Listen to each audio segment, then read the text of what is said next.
Okay guys, welcome to a 2013 edition of Stop Me If You've Heard This Before, our first one. This one's going to be about lit terms notes, and I know that we talked a lot about literary elements in class today. I just want to focus a little bit on character as we talk a little bit about some notes today. Just a quick reminder, there are a set of guided notes underneath this link in the Moodle, so make sure you have those up so that you can type out, fill in some blanks, maybe ask some questions in the margins, that sort of thing.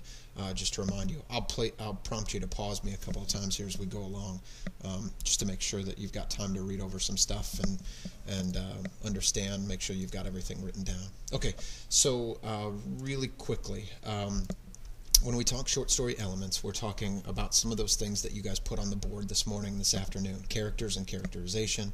We're talking conflict and story structure.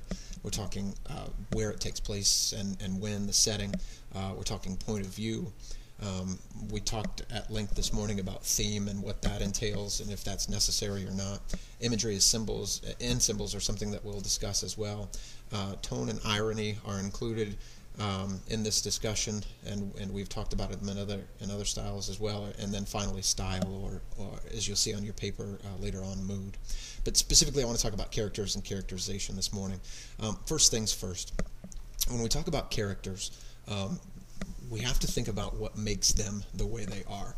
And a few of you got exposition on your little character trait card this morning or this afternoon, and exposition gives you a lot of information generally about a character, specifically those things that make them think, feel, speak, and act in certain ways. What we're really interested in here, and you might make note of this out to the side because I'm not sure there's a blank for it there on your notes, is these things. Values. What does a character value? How can we see what's important to that character? Feelings. What emotions does that character go through over the course of the story? The goals that a character has. What do they need to accomplish? What sort of hopes and dreams do they have? And then ultimately problems. And we talked this morning about overcoming issues. So what problems arise and does the character need to get past? We have read, some of you have read these two, and some of you know him. What I want you to do is go back to the screen before here, and I'll pause it here in a second, and think about the traits that make these characters what they are, their problems, goals. What is it that makes them feel the way they feel, and what do they value? So I'll go back to this slide, pause me for a moment, and think about that. Think about these three characters. Characterization involves the methods that we learn about a character through the author's writing. So an author will either directly tell us about a character, called direct characterization, imagine that, or they'll indirectly show us how the character is feeling, behaving, what goals they have, and so forth.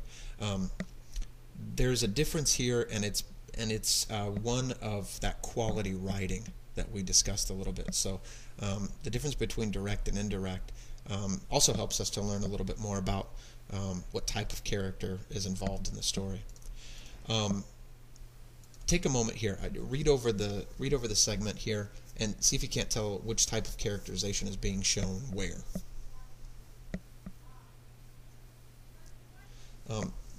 Notice we've got a very direct piece of characterization right here. Mr. P is a weird-looking dude, right? That he's just our author is basically telling us, in no uncertain terms, that he's weird-looking. But if you note down here, Mr. P sometimes, the absolutely weirdest thing about Mr. P is that sometimes he forgets to come to school. Direct or indirect here? I'm leaning more towards indirect because it's hinting that he is very forgetful, right? That he's absent-minded, or whatever you might say.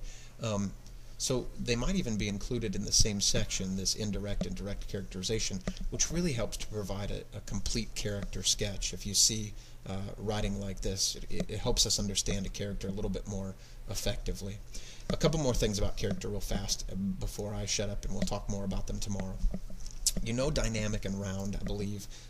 Dynamic is a character that changes over the course of a story. Static stays the same. They're one-dimensional. Static characters are usually our ancillary characters, or those characters who are not in competition with the main character, but not exactly the main character themselves. A lot of times, static characters are archetypes. That is, stereotypical characters that appear over and over again. So you've got your high school jock boy, right? You've got your blonde-haired ditzy girl, right? These are archetypes that appear over and over in stories, and usually are static characters. Lastly, protagonist, antagonist, and anti-hero. And I just want to point out this one real quick because I think we know protagonist and antagonist pretty well. An anti-hero is a character who's an underdog. These two are not necessarily related. An anti-hero is a hero in an atypical way. So a lot of times an anti-hero will be a protagonist, but maybe a more focused way of pronouncing them a protagonist is to call them an anti-hero. And we'll give you some examples of those tomorrow when we come into class. We'll see you then.